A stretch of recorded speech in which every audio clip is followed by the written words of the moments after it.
Scott Gilman of North American Mortgage. Good morning, Scott. Good morning. Scott has been with North American Mortgage for a number of years and is a consistent $45 to $50 million a year producer.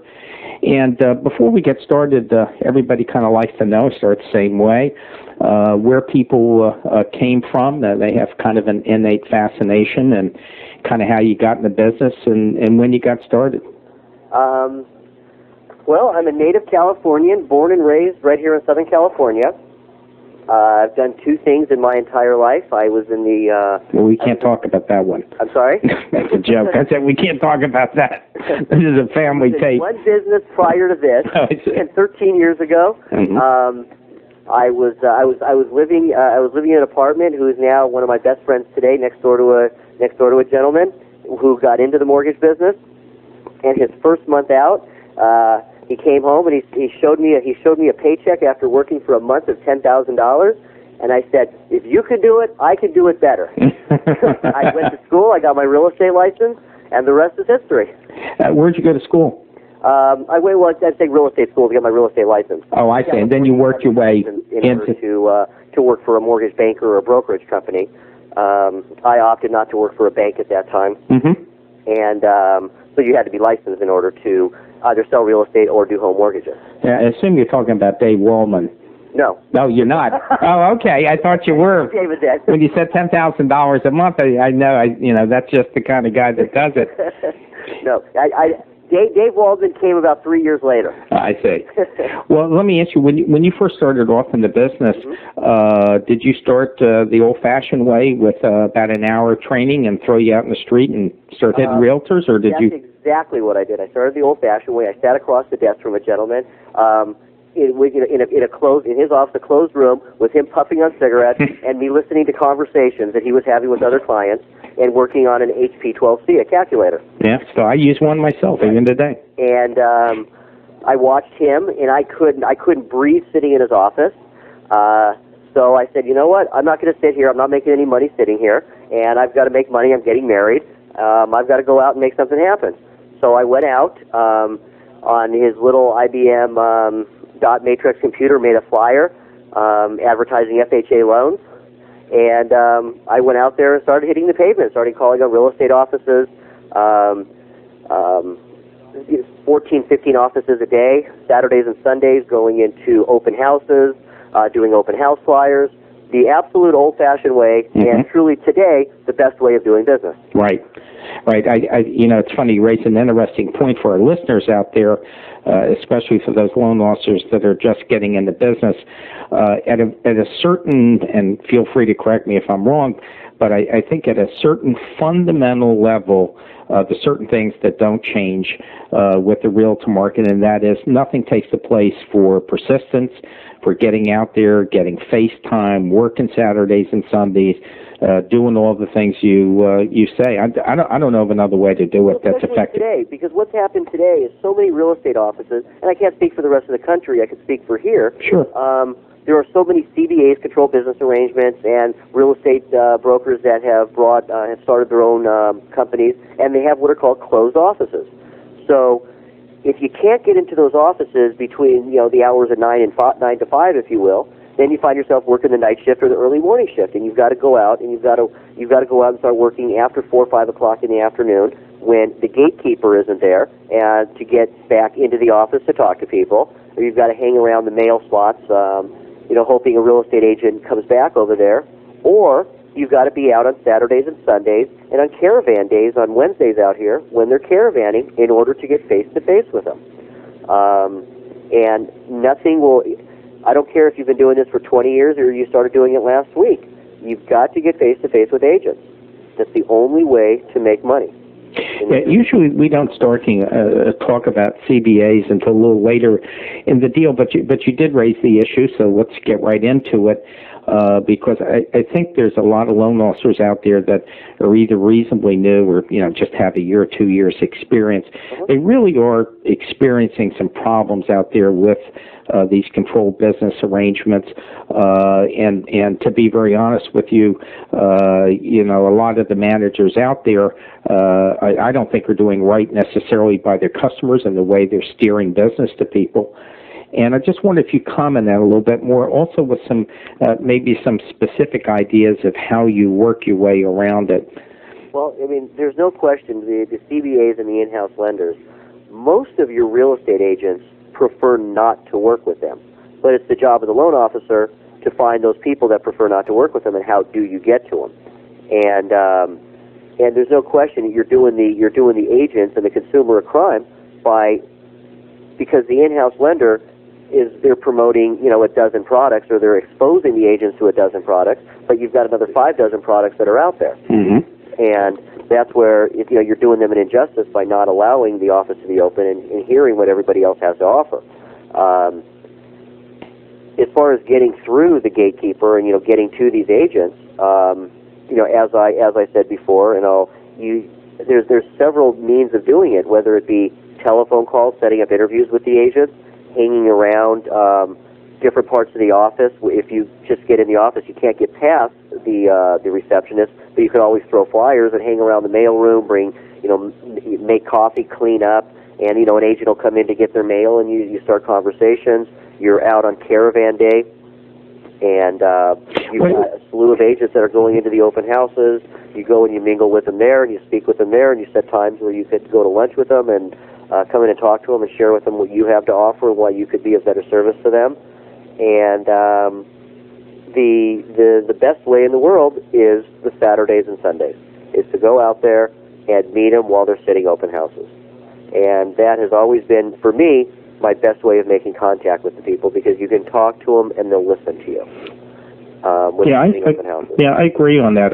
When I was doing it a long time ago, I used to find that it was kind of a two-edged sword with an open house. The good part of the open house is that if there was no one there, they would talk to you all day long. Right. And the flip side, though, is you had to be smart enough to realize that if someone walked through that door, you better disappear. Because they needed to do their dog and pony show, and would even resent it. And I was young and stupid, kind of hanging around and everything. And of course, they're trying to make their hit, and you're sitting there blabbing away and taking time up. Well, there's no question. You have to be smart enough to know that. But and once you figured that out, if you're going to 3, 4, 5, 6, 7 open houses on whether it be a Saturday and Sunday or Sunday, the nice thing is on that Saturday and Sunday also, in your real estate offices, you don't have that gatekeeper. And probably 70% of the business that's done is done on Saturdays and Sundays within the real estate offices. That's when the customer's out there looking at homes. And even the in-house lenders, they're generally not sitting there on the weekends. They're at home with their families and, or out water skiing, doing whatever it is that they do. And they're not sitting in the office waiting for a pre-qual to come in or for a real estate agent to refer a walk-in or somebody that they're showing property to for a first time. The in-house lender generally is not there on your Saturdays and Sundays, so that's the opportunity to not only be in your open houses, but to be in your real estate offices also. Yeah. Because you do have the opportunity to walk the office. Yeah, I agree with you. Now that is slowly turning a little bit as some of the CBAs and some of the better ones, one of the better ones in the Washington metropolitan area is Prosperity Mortgage, which is owned by Long & Foster. Actually, it's a joint venture with Norwest, too. But when that first started off, that's exactly the way it worked. They weren't very good, not as talented, and, didn't spend a lot of weekends. And now that's changing, and they happen to have a really good person, a fellow named Herb Engler, who's real good. Right. And that's changing. But I agree with you. I think overall, these CBAs, they don't get the quality of loan officer. They don't get that drive. Right. They're working for a reduced buck, and that's why. Because everybody's got their hands out on them. Quite often it's very similar working for a builder. When you're doing a builder business, quite often everyone's got their hand out. Now with a builder, the volume is much greater. You can afford to work for less. But in the real estate, working with real estate agents, your deal here, your deal there, it's very difficult, and the interest gets lost very, very quickly. And it's the minority that's the great real estate agent that's working the CBA in the real estate office, not the majority. Yeah. It's very rare where you find a very talented person that's doing it. Yeah, and there's something else too. I think you've indirectly hit too, and and the reason I bring it up is for the listeners out there, especially the new people, and that is real estate agents. Sometimes they don't get enough credit. Sometimes they get too much credit. But in one area they don't get enough credit is that they really do consider themselves independent contractors, and the ones who really crank some volume and do well, they could care less what a manager says. They consider themselves independent, and they're going to place that loan wherever they want, and they get away with it. Absolutely. They're going to direct it wherever they want to direct it. You're absolutely right. Yeah, and when you agree that there's a lot of young loan officers out there that probably don't understand that the psychology of some of the realtors out there that are really good realtors, they probably just kind of roll over on it.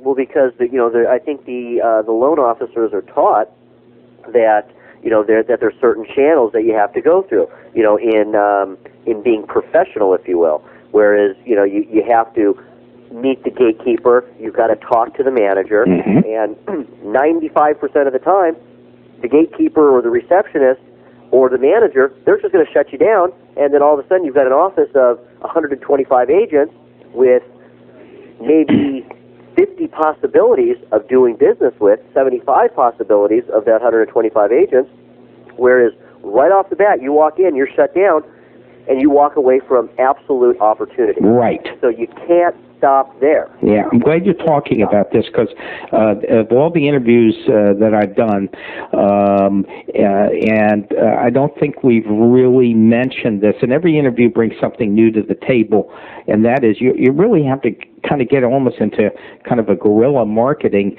taking no prisoners and just saying this is crap, right, and just go after them.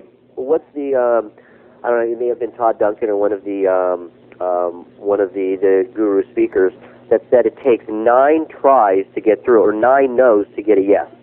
And, just because you get shut down once, don't stop. If you get shut down twice, you can't stop. And I like the way you just put it, is that guerrilla attitude.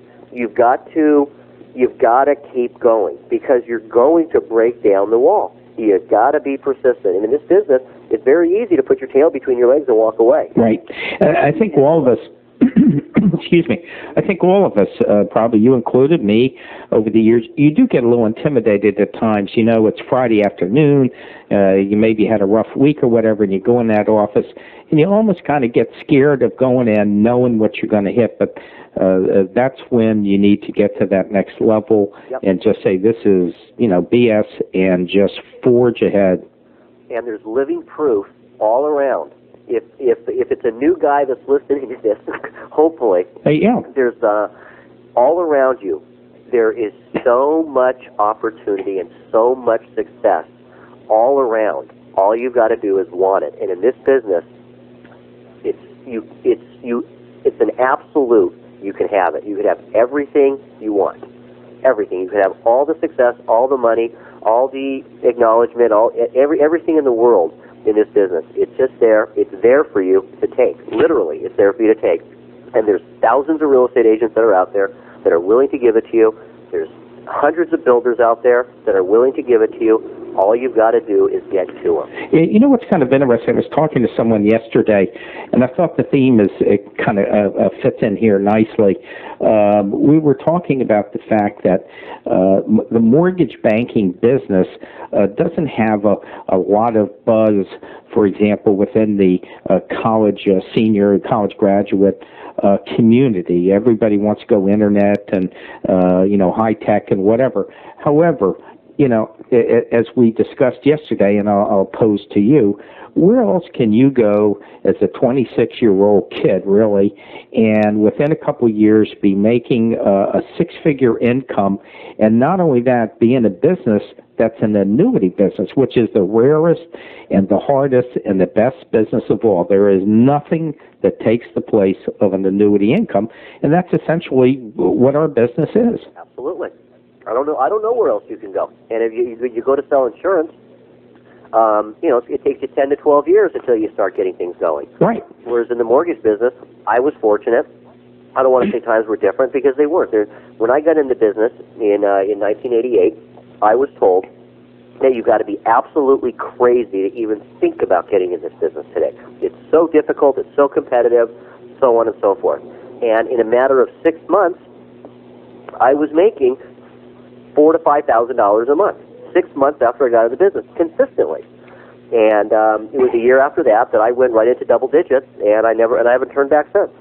I was talking. This fellow I was talking to yesterday is a branch manager, and he has kind of a droll sense of humor. Very on message, though, very intelligent. You can tell by talking to him. And he was kind of musing, and I thought it was kind of interesting, the speculation. He said, and this is a guy that does between 30 and 50 million, depending on the kind of effort he wants to put in it. And he's sitting there saying, I never really even get out to my offices anymore, which a lot of top loan officers don't now, but, Correct. And he said, if someone was smart, they could just go out and just steal all my business within a couple of years. It's true. And if you think about it, he wasn't trying to be funny, just had a kind of a droll sense of humor. But there was a fundamental underlying truth to that there is business to be had out there, and a lot of the fat and happy people, they're sitting out there and they're taking the phone calls, and they're actually very vulnerable. Right. But I don't want to say I'm smarter than the next guy, but it's very go ahead. to protect your world, if you will.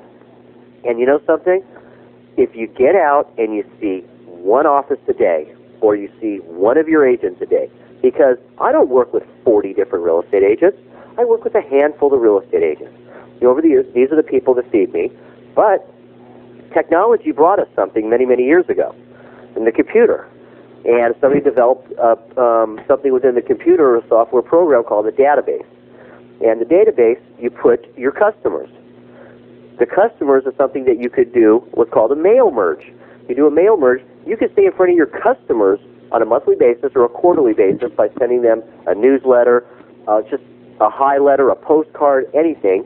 Your customers are going to keep coming back and they're going to keep referring. All you have to do is stay in front of them, and if you get out with your real estate agent once a week, once every couple weeks, a telephone call, a lunch, a hi, how are you protect them for the rest of your life. Right, and you raise an interesting point. It hadn't been beaten to death, but it's certainly been well discussed. The value of using something like the ACT, which I use and many other people do. If you're new out there, you need to create some sort of a fundamental database, whether it's ACT or Goldmine, who cares what it is, right. Just so you have something. Because I was doing, and I've now done so many interviews, I quote other interview pieces, but I was talking to someone a couple of days ago. I was interviewing the guy, and he said, "You won't believe this." He said, the guy's been in business over 30 years. He said, "I got a call from somebody that I have been in touch with for 28 years," which, of course, begs the question what it costs for this lead, but I didn't have it in me to ask him that. But he had somebody called after 28 years, and he said, "I really appreciate getting that yearly thing that you send me every year." Right. And, in starting in the business, I never with stockbrokers get into the business, they want you to go out and they want you to hustle your parents and your aunts, your uncles, your cousins, what have you. Whereas in this business, you're really not hustling them, because in starting your database, start your database with family, with brothers, sisters, aunts, uncles, moms, dads, what have you, and send them the newsletter. All you're doing is letting them know that you're in the business, whether it be for them or they all have friends and they're talking over dinner, over cocktails, or at church or a temple or whatever circles they're in, and the conversation of real estate will come up. Which it does in so many different conversations. And hey, I've got a cousin that's in the business, and it's a very subtle way of just letting everybody know that this is what you're doing, and your family should be a part of your database. Mm-hmm. And it's another way of starting your business off. Let's talk something tangential to this, and that is pricing and rate sheets. And how do you feel about pricing in itself as a sales tool? Do you worry about pricing? Do you consider it? Do you cut your price? And do you use rate sheets? I think everybody with the world of the internet today is very price sensitive. So I am one of few, which so many people, they believe and they swear that rates are so not important. I do believe that rates are important. I do believe that you have to be competitive, and I do believe as a way of starting off, or if you're in a mode of trying to build business and you're throwing flyers, because I am a believer in throwing flyers, whether it be leaving them in mailboxes or leaving them on desks, because exposure is everything. You've got to get out there. You've got to get people to know that you're there and that you care and that you have a product. I believe that you have to. I don't know how to say this. Well, let me try. Let me put something in your mind there as you're talking about it. Are you saying that it's not the price per se, because prices change, within the hour today? It's the fact that you're getting out there and at least putting something in front of their face. That's more important. Absolutely. And I've always thrown rate sheets, and whether it be a complete rate sheet with conforming and non-conforming and government and city programs.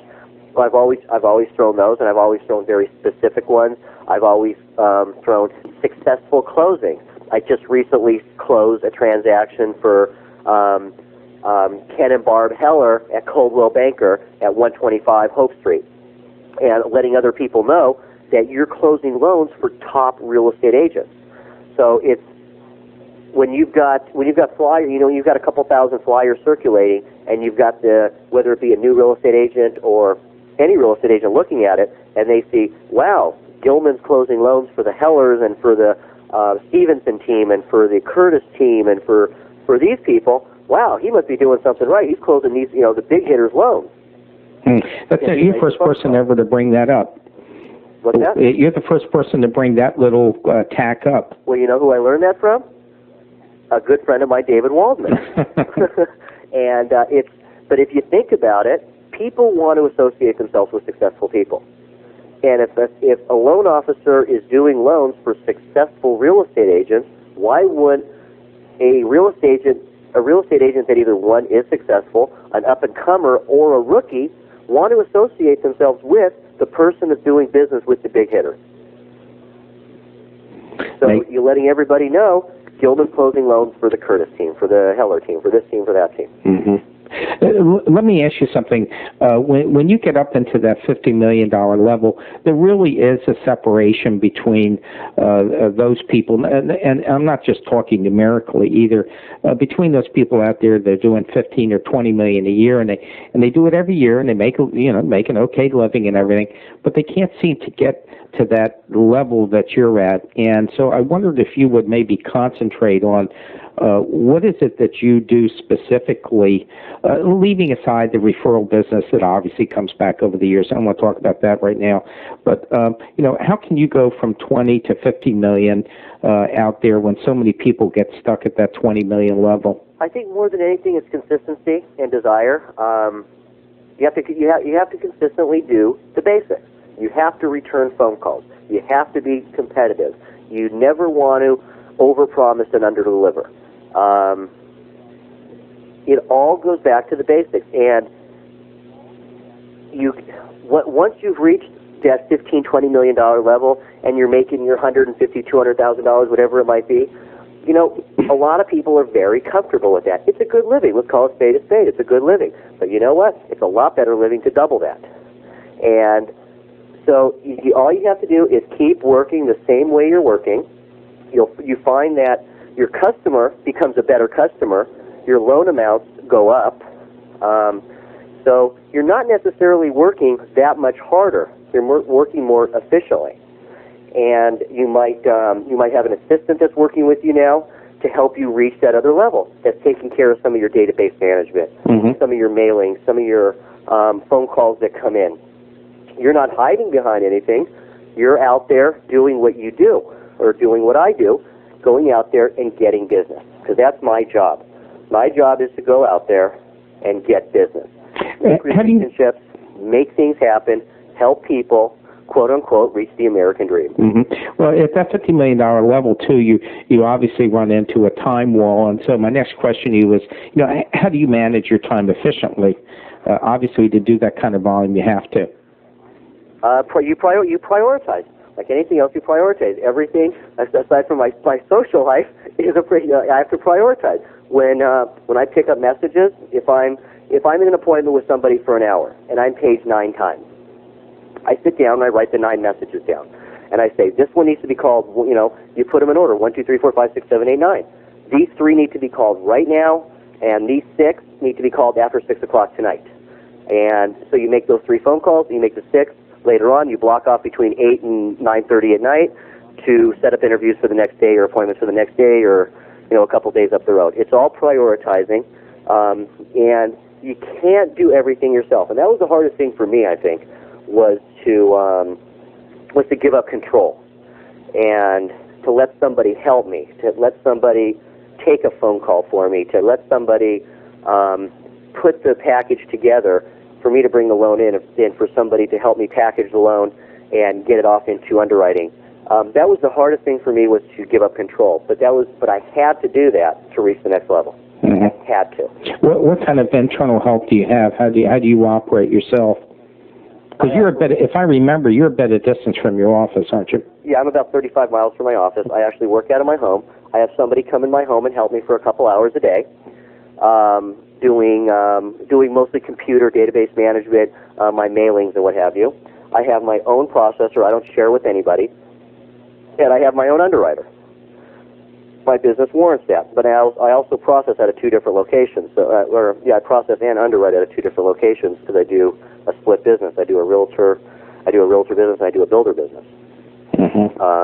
So I have 2 teams of people, if you will. I have 2 processors in 2 different locations, and I have 2 underwriters in 2 different locations. Let's switch. You said the magic word, builders. Let's talk about builders. And I guess my first question to you, since you do builder business, what do you notice that's different in with builders and going after builder business for our listeners out there?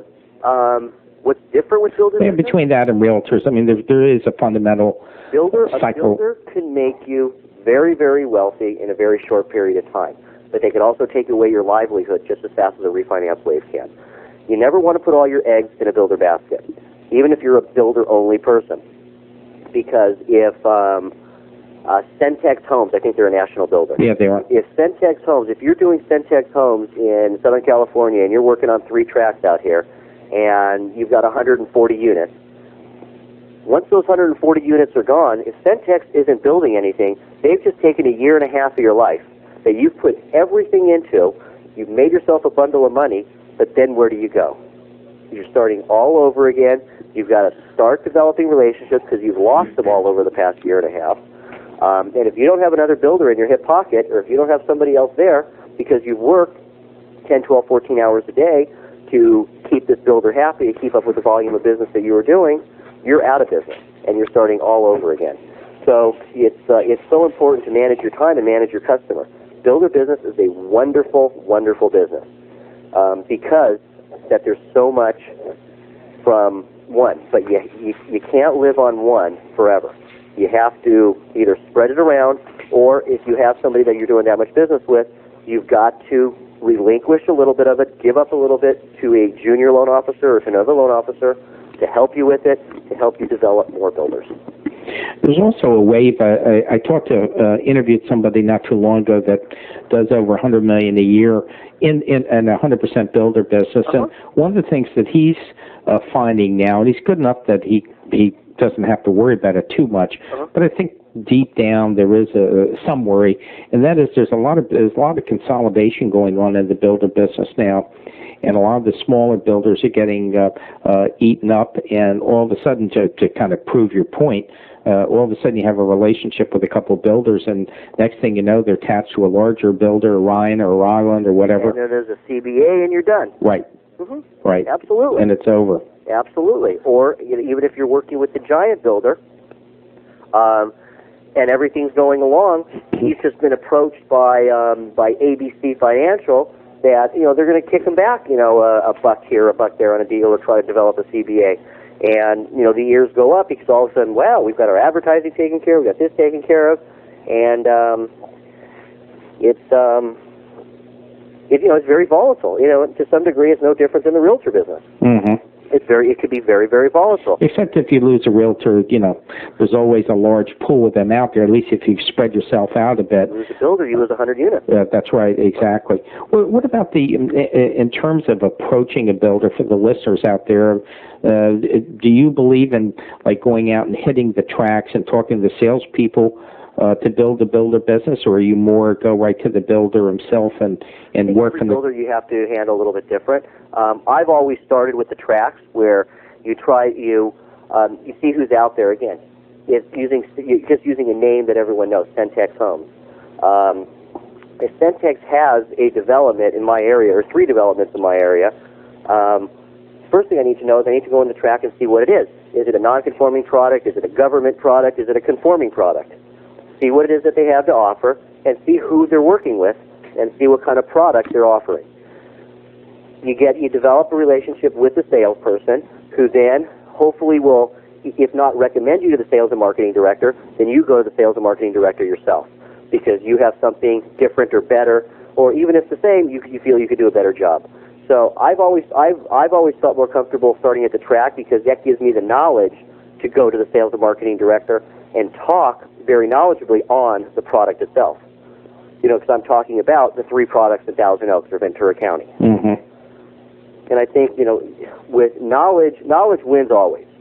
If you're knowledgeable, if you know what you're talking about, people are going to listen to you.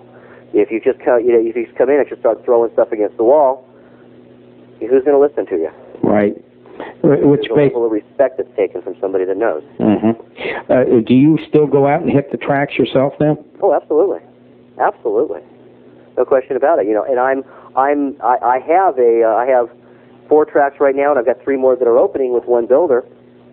But that doesn't keep me one out of the real estate offices. It does not stop my relationships that I have with the real estate agents that I've worked with.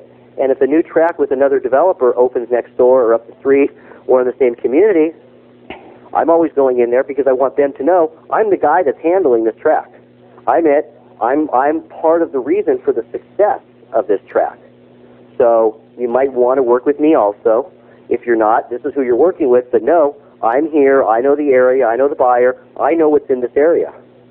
And I won't call in a track that's 75 miles away from me. Where a lot of people do. A lot of people schlep 100 miles. They spend the weekend out. They do applications over the telephone. That's not my way of doing business. I'm a face-to-face person. I still do, to this day, 95% of my applications face-to-face. Well, there's a theory in sales, and one that's pretty old and also very fundamental, that basically says the further away you get from a prospect, the less chance you have of closing, which sounds like kind of a duh statement, but there is a fundamental fact that looking someone in the face, you have a much better opportunity than if someone is on the phone. I mean, if you those listeners out there, someone calls you on the phone at dinner time, you don't know who the heck they are. The easy is 1, 2, 3 to kind of blow them off. Yet if someone came to your door and knocked, and you would have a much harder time, saying no to somebody. Right, but technology has taken so much of the people out of the business, and I don't feel you could ever replace people for technology. Right. You can, and not in this business, because there's too much money that you're dealing with. There's too much. You have people that are truly making the largest investments they'll ever make in their life in buying their first home, second home, fourth home, fifth home, whatever it is. They're making a huge investment, whether it be $100,000, $500,000, or $1 million investment. And to make that investment over a computer without really knowing what's going on, I don't care how many times you've done this. I mean, me, myself, in purchasing my own homes and refinancing my own homes, even though I'm in the business, things change, especially for people that are not in this business. The process changes. It's become much simpler today to do business. Some people think that you're not telling them the truth when you take an application and you call them 9 hours later and tell them they're all approved. All I need is your appraisal, or all I need are your escrow instructions, and I could draw your final loan documents. people don't really believe it. So there's so much change that happens in the business, and a computer can't teach you that. A computer cannot educate you. Only a person can. Well, there's it's kind of proof of that, and it's been beat up too much in my other interviews to spend a lot of time on it, and that is the Internet today, where people are really using the Internet for information. Just like when they look for a car purchase, they still want to get out there and bang that door. But a parallel to that, and an area that we haven't talked about in my interviews, is computer loan origination networks. It's a historical fact that I personally created the first CLO in the country for non-Freddie Fannie paper, and that's another story for another time. But I do remember when CLOs, some of the big boys started to get in and do them. At that time, everybody was running around scared to death that CLOs were going to take all the business away. And I always maintain that having somebody face-to-face, and if there's a problem, as I used to say in an appraisal, who are you going to call in Nebraska? Right, exactly. And it's people fundamentally, as you said yourself earlier, it's the biggest purchase they're ever going to make. And they want somebody to hold their hand, someone they can get angry at, get happy with, whatever it is. They want to be able to pick up that phone and get a real live person. No question about it. Which kind of gets back to the overall thread that runs through all interviews, and that is everything is based on relationships. It's a relationship business, and I think that's the fundamental element in it. Here, you're right. It goes back to Loan Officer 101. Everything goes back to relationships and the basic way of doing business, and how you get your business, how you manage your business, and how you work your business through. There is a very basic way of doing it, but everybody looks for a shortcut. Everybody looks for an angle of doing it. And if you could just keep your focus, which is very hard to do. We all fall out of focus, but if you could not fall out too far and just find yourself coming back in, you can't not be successful in this business. Yeah. What do? You said something kind of interesting that struck me. What happens when you do? What do you do when you fall? You use the words fall out of focus. I just say you either get lazy or all of a sudden the things you're doing just don't seem to work anymore or whatever. What do you do to kind of pull yourself back in? When the things that you're doing don't seem to work anymore, you always look at yourself and you say, "What am I doing wrong?" And it's not that what you're doing wrong is that you're reinventing the wheel. And I find that 100% of the time, it's that I'm trying to cut a corner here, I'm trying to get slick, I'm trying to do something different. And that's not what made me or brought me to where I am today, is by doing things different, yes, but by my way of doing things is the basic way of doing things. And when I start cutting corners, when I start getting fancy, when I start getting hotsy-totsy, is when everything falls apart. And it sometimes takes me a day, it sometimes takes me a week, a month and a half till I realize, and I hit myself in the head and I say, "Why are you doing this?" And I find myself, I put myself right back into focus, and I start moving forward again. Yeah, I think one of the differences between successful loan originators and those that aren't so successful is the fact that all of us go through slumps. I mean, I can even remember one or two myself, and it's well over 20 years ago, right, where I really went in I went in for like 3 months. I thought I was, losing my marbles. Right. And I think the difference between someone who's successful and someone who's not is the ability to recognize that you analyze yourself, you see what you're doing wrong, you get out there and go back to the basics. I did an interview with a fellow named Don Ehrman for SunTrust, and he does he does 2 loans a day every day, and he has for a long time. And he goes out, and the way he does it for himself, he buys every sales tape he can get his hands on, and he religiously spends between 5 and 10 hours every single week kind of re-educating himself. Right. I thought that was kind of interesting. That's what worked for him. For somebody else, it may be writing stuff down on a piece of paper and figuring out what you're doing wrong, or ask a contemporary. Right. But they have that ability to pull themselves out of it. Well, and I think for me, well, you hit it right on the head, and that's been the only difficult part of working out of my home is working with a contemporary or working with or being surrounded by peers. Because I get my input from talking to other loan officers. I love talking to other people, finding out where they're doing business, who they're doing business with, and how they're doing business.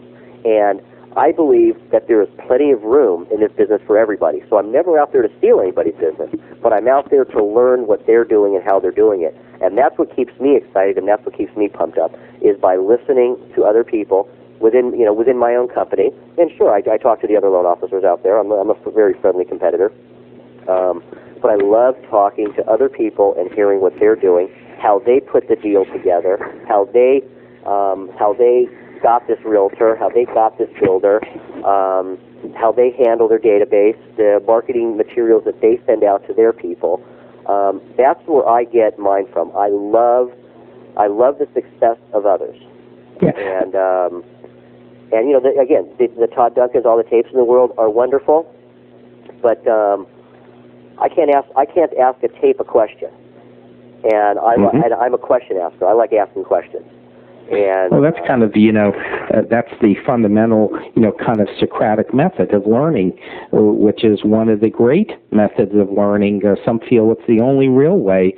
Is the ability to ask a question, and that's how you learn, through that interchange, whether you're teaching at law school using the Socratic method or however. It's learning by just having a dialogue back and forth, teacher talking to the student. And you're right, and there's nothing different from what you're doing than the Socratic method, really. And that's where I got my knowledge. I mean, I shared with you one of my marketing things that I do in real estate office. I learned that from one of the most successful mortgage people there are, and that was a friend of mine, David Waldman. And our customers are completely different customers, geographically completely different. Even when we were sharing an office together, our customer was different.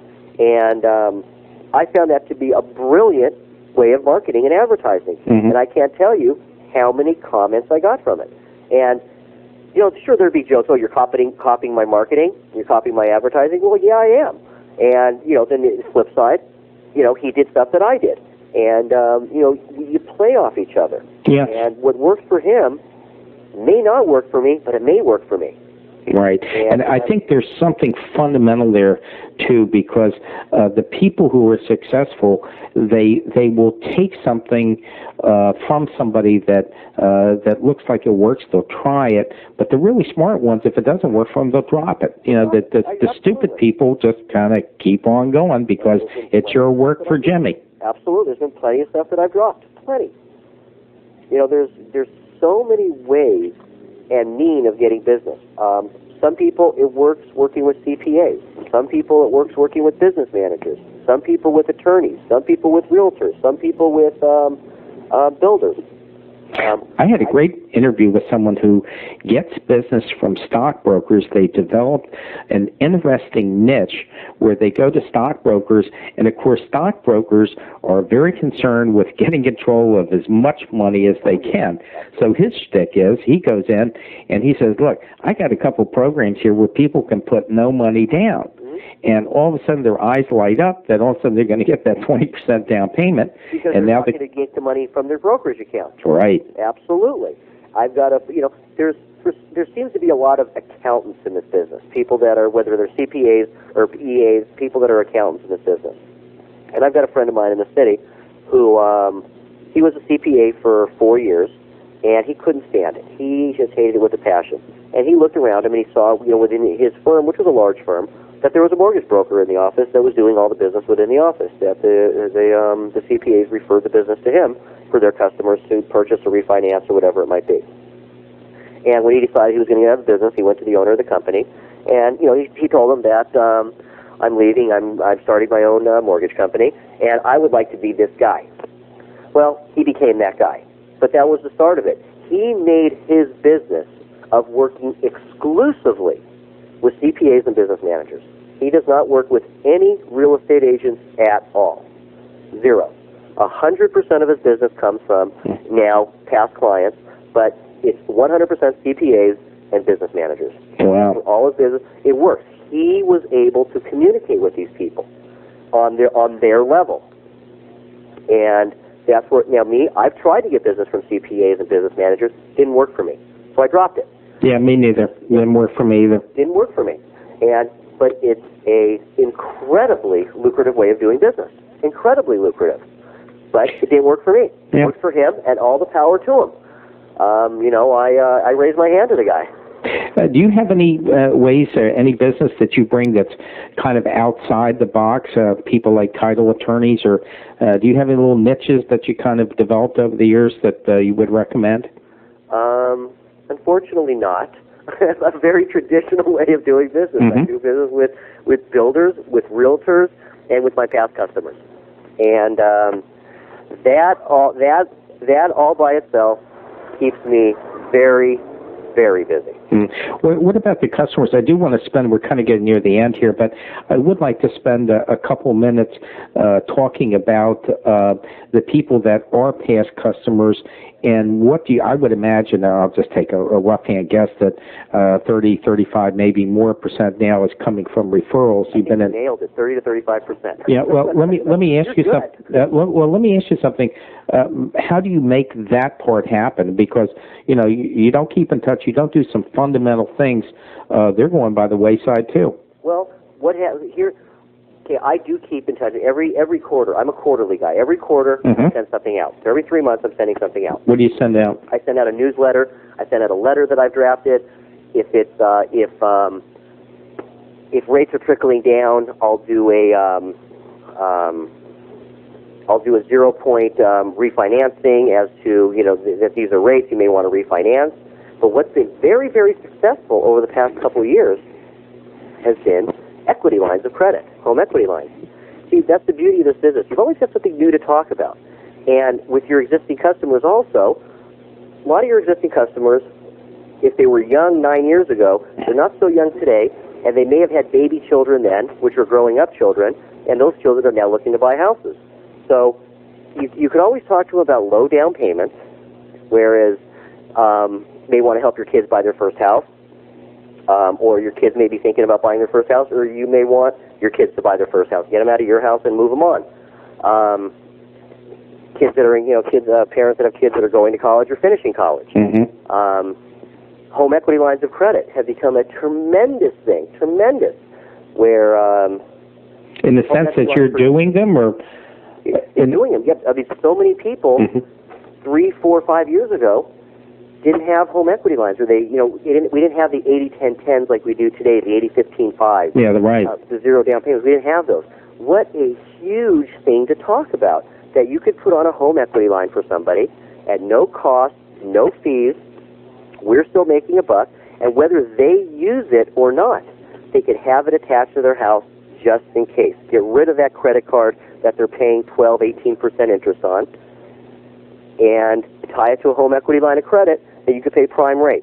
You pay prime plus something and make it tax deductible. You always have new things to talk about in this business to your existing customers, even the people you did loans for 3 months ago. Yeah, a lot of people are doing that with car loans now. They're, instead of going out to a bank and getting a car loan, they're using home equity so they can write off their taxes. You can't, absolutely. For your average wage earner, you've got no write-offs but your home. Now you can write off your car. Absolutely. No question about it. You make your payments are so much less on the equity line. You make additional payments, and you still have a 5-year loan. Mm-hmm. So you're getting you're getting hold of everybody at least 4 times a year. Yes, I am. Mm-hmm. Do you purge your database, or do you just let it roll? No, if I do a new loan for somebody, I purge it just so I have updated information.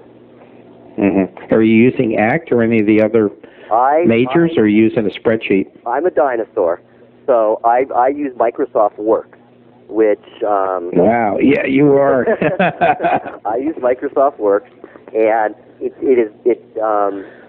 It does not have a very good content. It really doesn't even have a contact manager in it.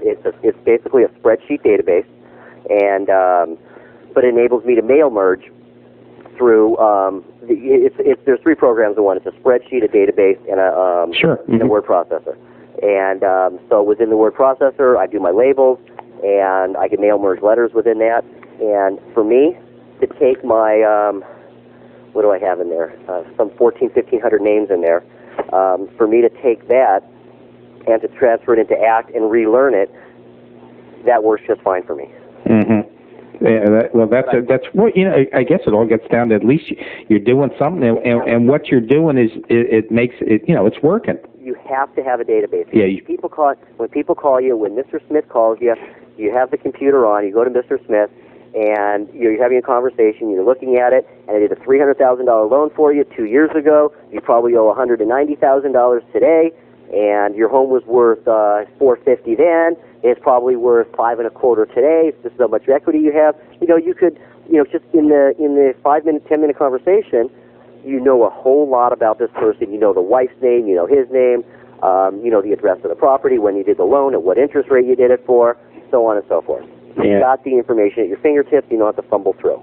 And, you know, you're talking real dollars here. And I was talking to somebody, I guess maybe half a year ago, and he was lamenting the fact, he'd been in the business almost as long as me, and he was lamenting the fact that he only really started a database about 2 years ago.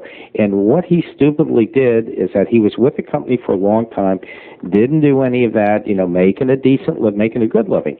And then he changed companies, and all of a sudden he didn't have access to anything. And all those years, I think he told me he had like 16 or 17 years of data that he had never really put together. The calls would come in. You know, he left the company, persona non grata. They didn't know he existed when people called in, and he just lost all that business. Absolutely. And that's where I think that goes along with what I said earlier, that was the hardest thing for me, was to give up control and to rely on other people. And it's relying on a company. I don't care if it's a mom and pop shop or the largest mortgage company in the country. Yeah, well, I think for our listeners out there, not to belittle the companies that you work for, but you know, people, loan officers in particular, have to keep in mind that they need to get their presence and their picture and their relationship out there. I mean, you have a company relationship, obviously. There's an ethical and moral one, but you've got to get your face out there too. And well, and once you've done a loan for somebody, they're your customer. Right. They're your customer. And you want to take, because that customer, the relationship is up to you what you develop. If you develop the relationship as being ABC Mortgage's company, they're going to be ABC's company, customer. If you develop that relationship, is that it's you that's making this deal happen. It's you that's getting him the best rate. It's you that's giving him the great service. They're coming back to you, and they're your customer. And they're telling their brother, sister, aunt, uncle, friend, whatever, that, hey, Scott did a great job for me. Not ABC Mortgage did a great job for me. Scott did a great job. Yeah. And it's Scott that's sending him a letter. And, of course, I work for North American Mortgage and proud of working for North American Mortgage. Yeah, they're a good company. They're a great company. And but it's Scott that made it happen under the umbrella of North American Mortgage. So North American is on everything that I send out. Everything.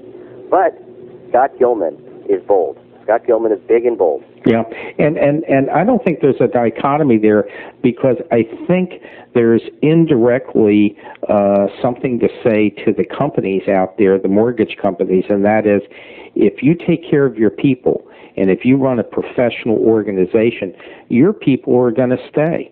And if you don't, they're not going to be there, and they're going to take their customers with them. Because your customers do come back. Customers are loyal, and if you've done a good job for them, they're always going to give you the first shot in a year, in 5 years, right. In your case, 28 years. Yeah, I couldn't believe it. Years, they're going to give you that shot. Yeah, and I think I kind of like to end the interview on that. I think that's a real good point. and developing relationships. And I think it's been a really nice interview. I enjoyed it immensely. I think you had a lot of good points. You're obviously a very intense, hardworking person. I don't know how you can do 50 million without being intense, but I mean, you come across as intense, and I think that's it. Well, I think it's infectious for people out there to listen to people like you. It gets them motivated. Well, you have to have passion. I don't care if it's in your personal life, in your business life. You have to have passion in what you're doing. Yeah, and you do. And I want to thank you very much, Scott, and we'll keep in touch. Thank you so much. Okay.